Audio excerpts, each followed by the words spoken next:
Ajax's Talent of the Year. And then this from Diario Sport in Catalunya, saying Barcelona have identified Dest as their right back of the future. There's even a transfer fee noted, 20 million euros. We know that Sergiño Dest's time at Barcelona was far from ideal, but his story is so much more than that, so much so that it raises a lot of questions about the future of FC Barcelona and Sergiño Dest as a whole. But before we get into all of that, we have to go back to the beginning.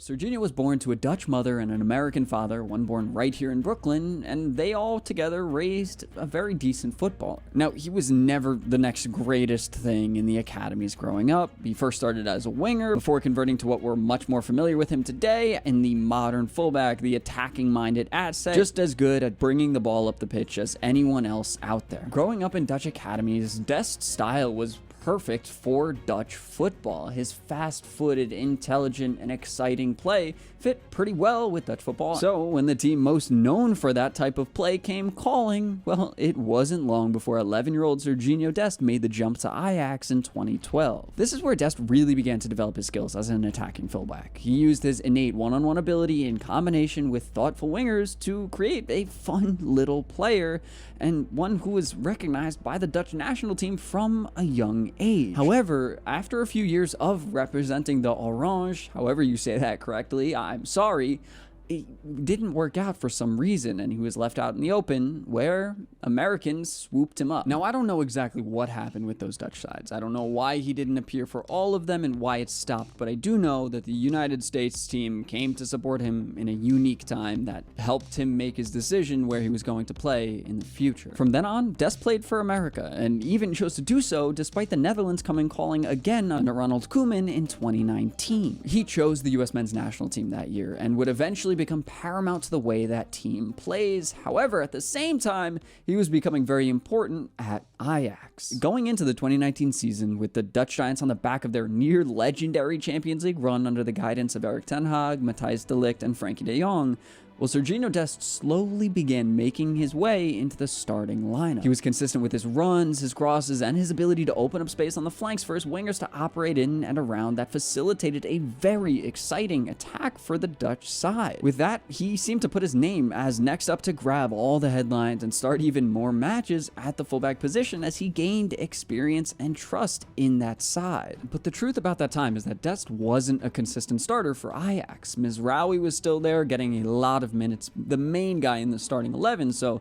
Dest, even with his infinitely exciting attacking ability, wasn't a mainstay yet, and by the end of his first season, he had only started 22 matches across all competitions. Now, that is all plenty of time to get a good understanding of a player, to get a good scouting report and a good idea of how they are going to actually play and what building blocks they're going to work on as they grow. But that's exactly what this was supposed to be, or is for many players, a building block to go off of as you grow. But Dest, well, it all began very fast for him. With a lack of real quality attacking fullbacks coming up in the ranks in world football and injuries and old age taking over most of the others, it wasn't long before the likes of Chelsea, Bayern Munich, and Barcelona were hot on this kid's tail, looking to entrance the young Dutch American with dreams of top league football and everything any young footballer could ever dreamed of. Now at Ajax, he probably could have gotten a lot of that, so for a lot of other players, they probably would have stayed there, built up their repertoire of footballing abilities to be able to play at the highest level one day. But over the summer of 2020, all of those rumors and ideas took hold. Barcelona offered Ajax 21 million euros plus 5 million in add-ons for a 19-year-old American fullback that hadn't even started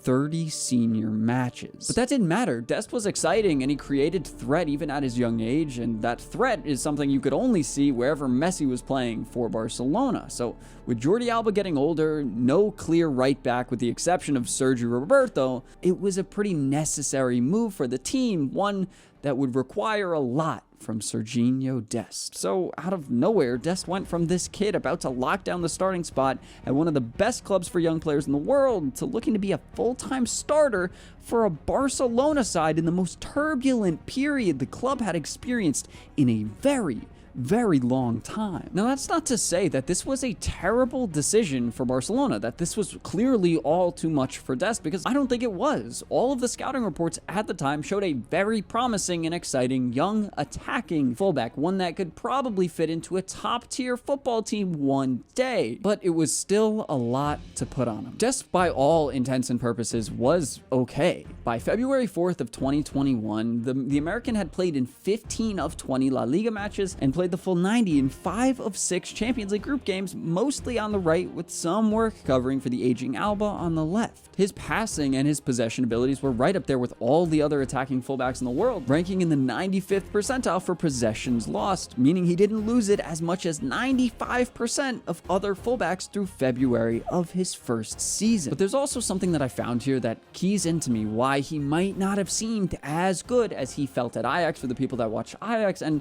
for everyone scouting him at a young age, expecting him to do all these great things at Barcelona, why he didn't necessarily shine under this side. Through February of that season, he ranked in the 24th percentile in cross attempts and 14th percentile in cross completion rate. That means he was bad at crossing. Now, some of this can be chalked up to Ronald Koeman not having the guys cross, and also the side not having anyone in the box to head these crosses in. So even when Dest was able to put in a good cross, well, he was aiming for a guy nicknamed the Flea and another guy nicknamed the Mosquito. At Ajax, Dest was very solid at crossing, having it arguably be his best attribute at that time, as his one-on-one ability was exciting and decent, but his crossing was more consistently better. But now at Barca, they didn't necessarily have the facilities to allow for those things to thrive. Dest was fine at creating, not fantastic and not even great at taking people on, though he would impress every once in a while with his one-on-one prowess, but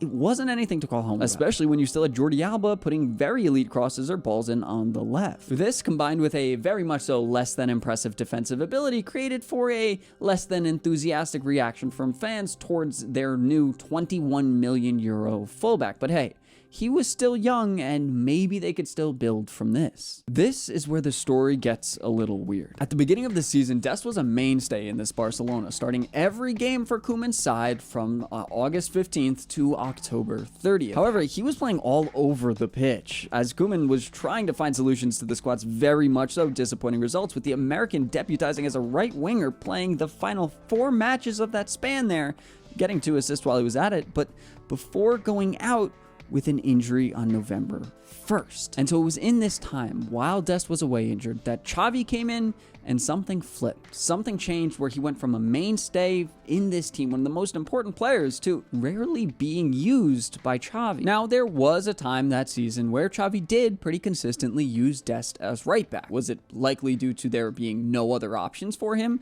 Yes, with Araujo being injured for most of the season as well, but he still did get used, to be fair. However, it clearly never materialized, and after going out to another injury, missing 8 of the last 12 matches, Dest and Chavi never really clicked again. Chavi brought in a couple of fancy new signings somehow, 2 of which were meant to fill up that very troubling back line, which Dest was a part of, and Sergiño Dest would apparently never play another match for Barcelona again. Now, was it all his fault? Absolutely not. But despite Dest's decent passing numbers from that season and attacking potential, Chavi wanted something different at the back, and hey, it worked for them as they won La Liga for the first time in several years, thanks to one of the best defensive records in history, while Dest was shipped off to AC Milan. And hey, that's another big club. That's a good move for most players, but not necessarily the greatest for someone trying to build back their confidence, back their career, and in essence, start over again as a player. And so it would be a pretty tall task for Dest to do so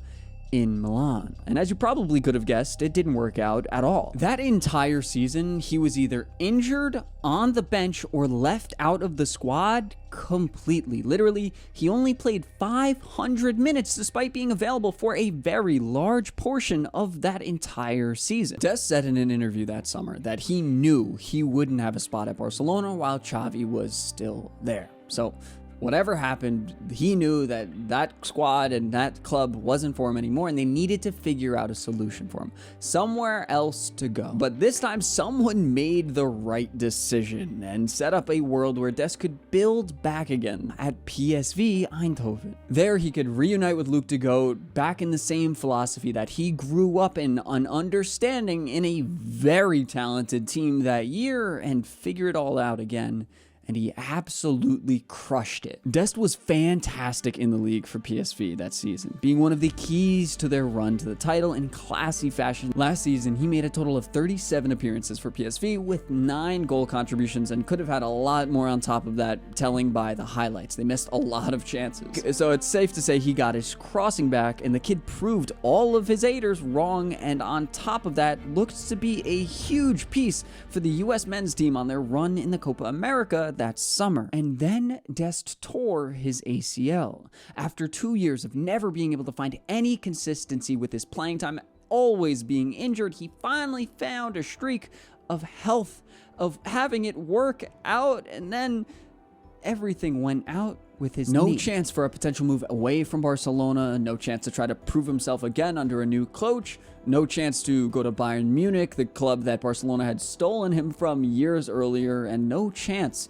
to help the United States win the Copa, or at least look semi-decent. And now at that point, with only a year left on his contract at Barca and about 10 months of that taken up with injury recovery, no club was ever going to pay a fee at all for him, as they could just wait a little while and get him for free. And Barcelona, ever desperate to get wages off the wage bill and make signings happen despite $0 in a bank account, probably negative money, they let him go for free.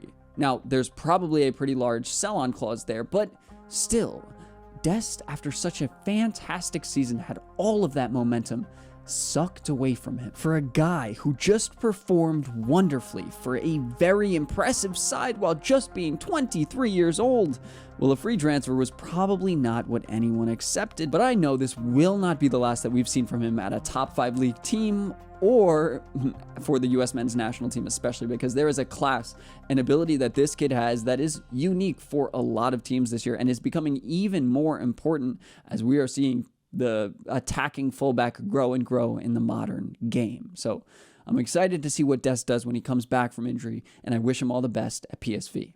Thank you for watching this video. If you enjoyed, check out this video about the stardom of Marc Casado, or this one about Luc de Goat.